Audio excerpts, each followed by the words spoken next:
Hello, in this video we're going to prove the product property, quotient property, and power property of logarithms as well as the change of base formula.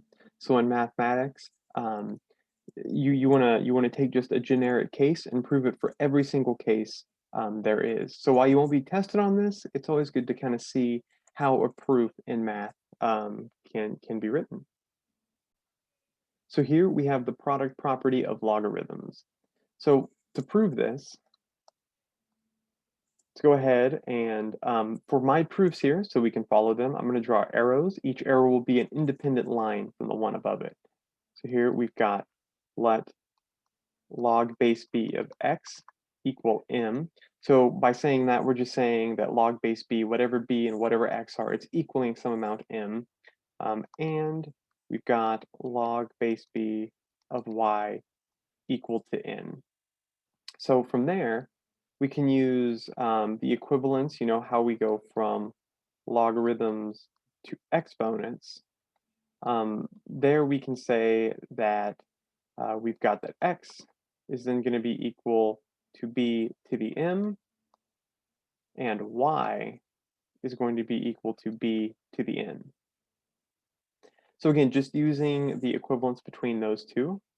Our next line is, let's consider x times y. Now, in this case, x times y, x is b to the nth power, and y is b to the nth power.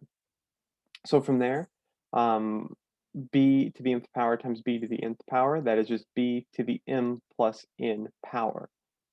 So this right here is just a definition of, or let's write it as an exponent rule.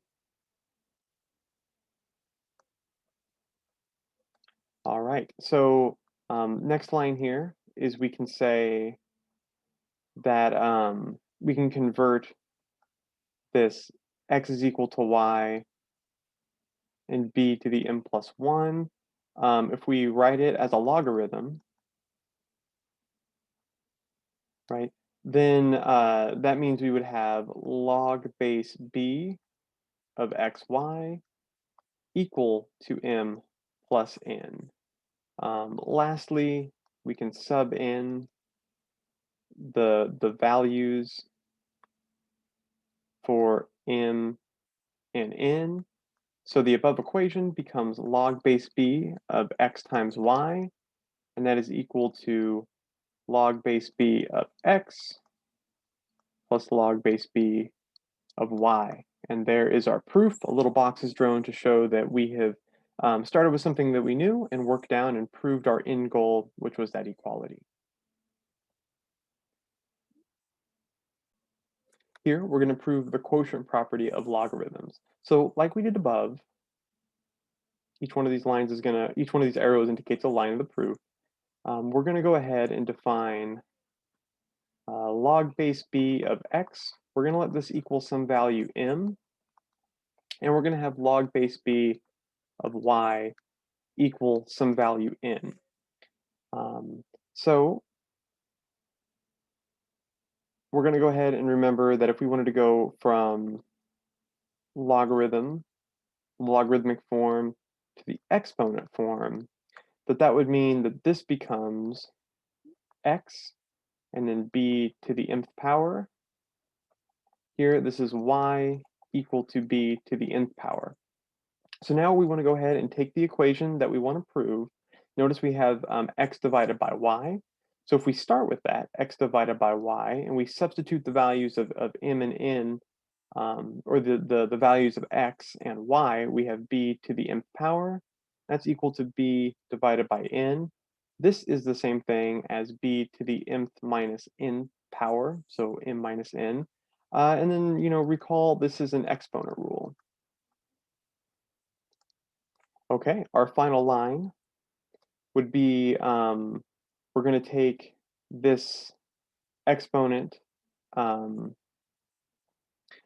exponent equation up above, and we're going to convert it to logarithms. So what that means is we've got x divided by y equal to b to the m minus n.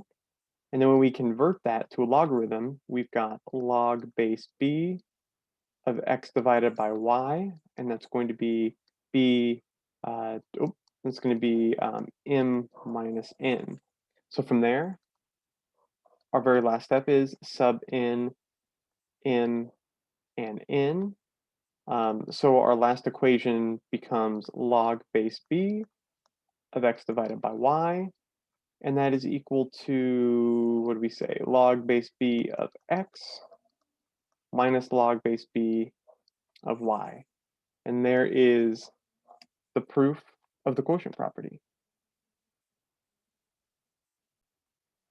Here we're going to prove the power property of logarithms. So let's go ahead and just start with log base b of x, and we're going to let that be equal to m. From there, we're going to go from our logarithmic form to our exponential form.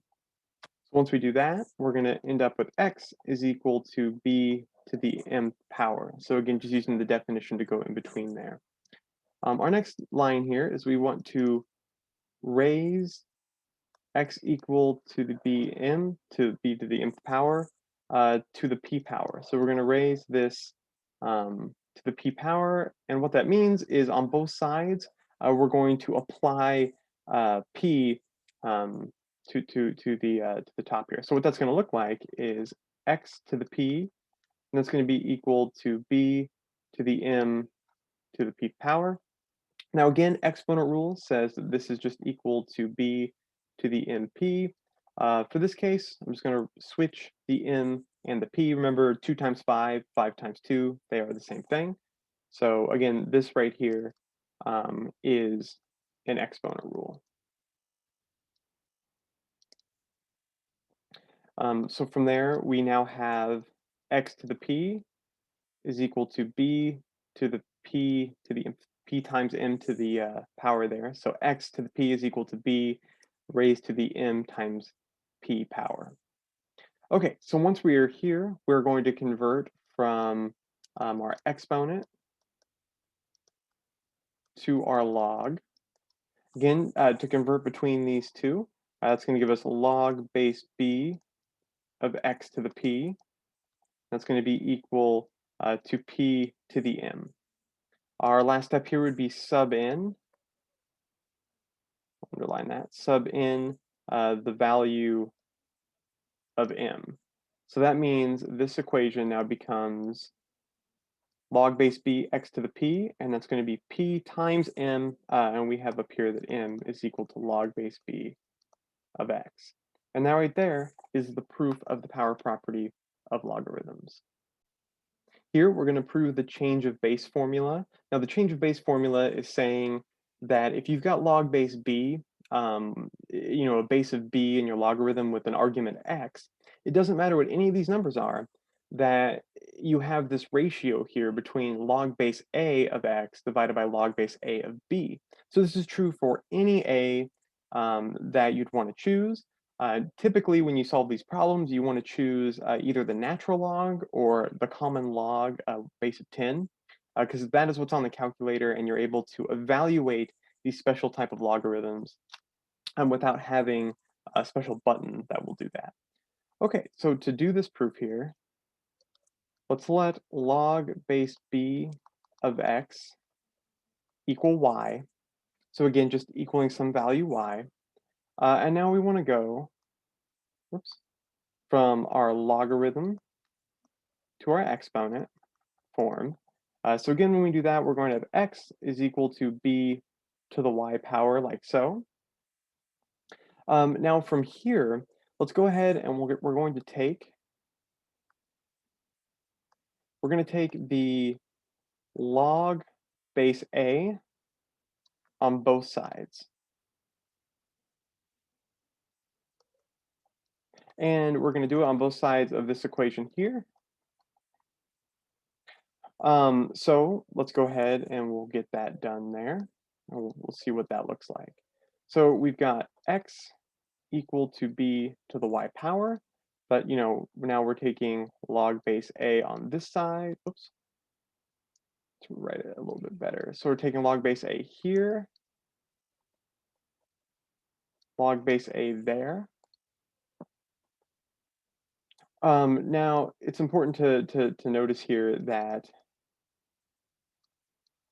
we've got a y out in front, and that is going to move, or we got a y raised, raised to um, b is raised to the y power. So we can move that out in front because of our power property that we proved up above.